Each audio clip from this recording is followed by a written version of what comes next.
I started an apprenticeship at Plessey as an electrical engineer. One day of each week, I was sent to study electrical engineering at South East Essex Technical College. I was becoming respectable for a while.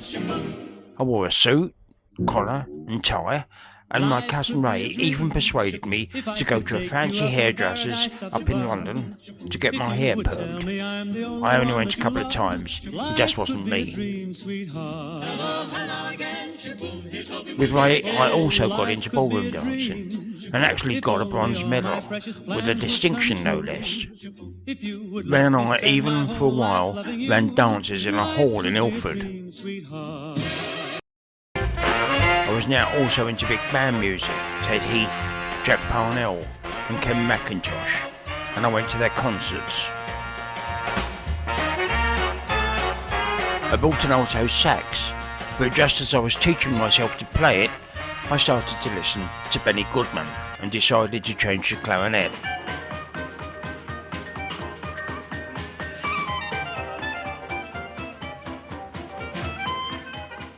I was doing well at work, and I was considered promising material, one of Plessey's star apprentices, but my outside interests were also taking off.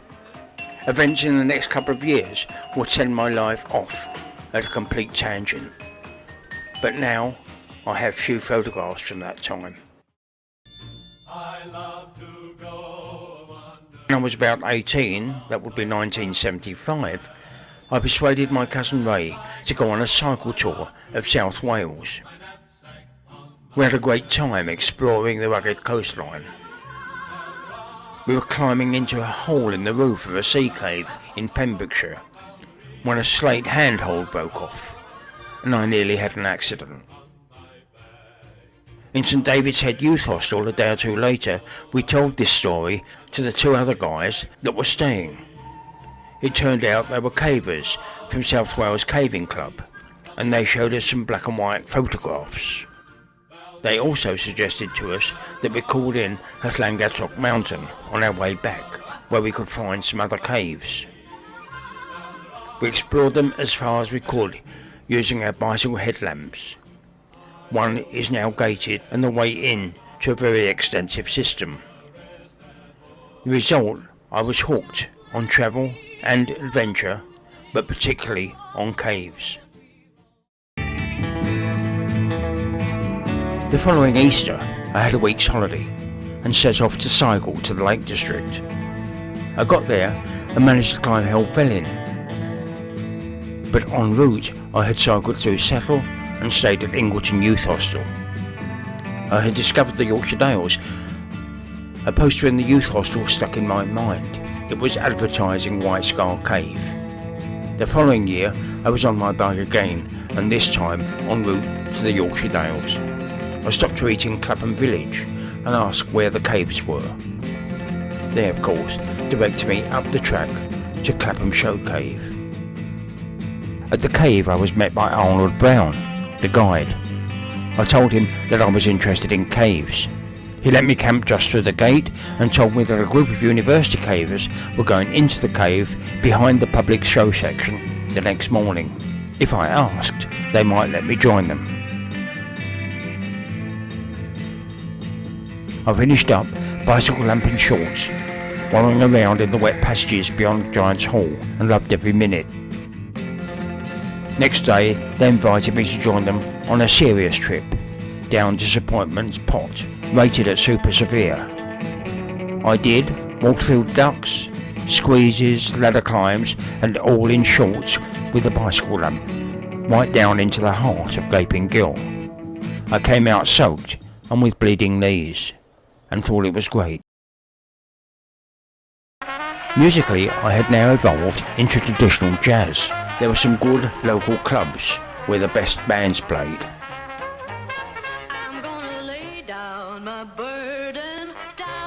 They also held a jazz riverboat shuffle on the Thames, and I took Betty, my girlfriend at the time. We had a brilliant day with a selection of the best bands in the country. That man from Sheila gonna pick a bale of cotton. That man Meanwhile, skiffle had become popular. I saw an advert from a skiffle group who wanted a lead instrument, so I gave it a go. It was soon obvious that a clarinet and a skiffle group just wasn't working. But I suggested to the drummer that he advertised for other musicians, and we formed a proper traditional jazz band. The trumpet player was a real nice guy and a good player called John Whitehead. Within a few months we were playing, not all that well, in front of live audiences. I also found out that the Royal Liberty School had an old boys club where an amateur jazz band played every week, and we started going there. This picture, taken some years later, shows me, now with a beard, sitting in with the band, which by then had a replacement trumpet player, after the original one, Harry Long, had moved north. It was Betty that found out that trumpet player Harry was also interested in caves. I, of course, had only talked to him about jazz.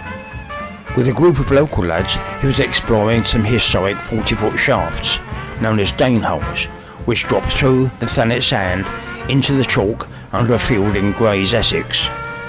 The original purpose of Dane holes was said to be uncertain. He invited me to join them, and we had many a good weekend scrambling around and digging out some of the sand that had fallen in from above and created blockages.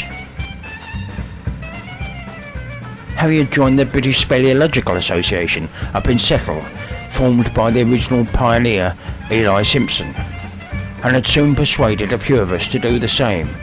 We were soon organising occasional trips up into the Yorkshire Dales. We were now doing some real caving, and my passion for caves was growing. There was a lot going on in my life at this time. I'd passed my ordinary national certificate, and I was put onto a sandwich course. 6 months at work and 6 months at college, now at the Northampton College of Advanced Technology at the Angel, Islington. With my Claude Butler racing bike, cycling was now an obsession. I was cycling the 20 miles to college and back each day, then another 50 miles or so on Saturday, and 100 to 130 miles on a Sunday. It was more miles than most people do in a car. My passion for adventure was also growing. In 1957, I had an epic solo cycling trip right down through France and into northern Italy. I was lightweight, wild camping and attempting to live, just for the sake of it, on 3 shillings a day. The burnt passport was the result of a tent fire while awaiting a ferry in Boulogne. Perhaps it was meant to be some sort of omen. Then one day they called me into the office. Time to decide what sort of position I might consider. They felt that I might make a good production manager. I'd never really stopped to consider where my career and studies were heading. It was a turning point. I looked at the production managers in their glass cages. They looked miserable as sin. That was not at all the sort of life that I wanted. Within a few weeks, I handed in my notice and stopped my studies. Everybody was devastated. Plessis, and in particular my parents, who viewed Plessy as a secure future. Not only that, I myself didn't know now what I wanted to do. I just knew what I didn't want to do. Moreover, I now became eligible at the late age of 22 to do national service, which I didn't want to do. I decided to avoid it and go travelling for an indefinite time with my bike and a homemade multi-purpose trailer.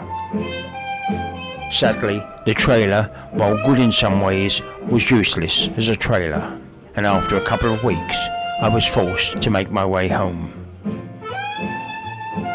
I received my calling up papers, and now national service was unavoidable. I managed to get a soft job in the Royal Air Force Met Office.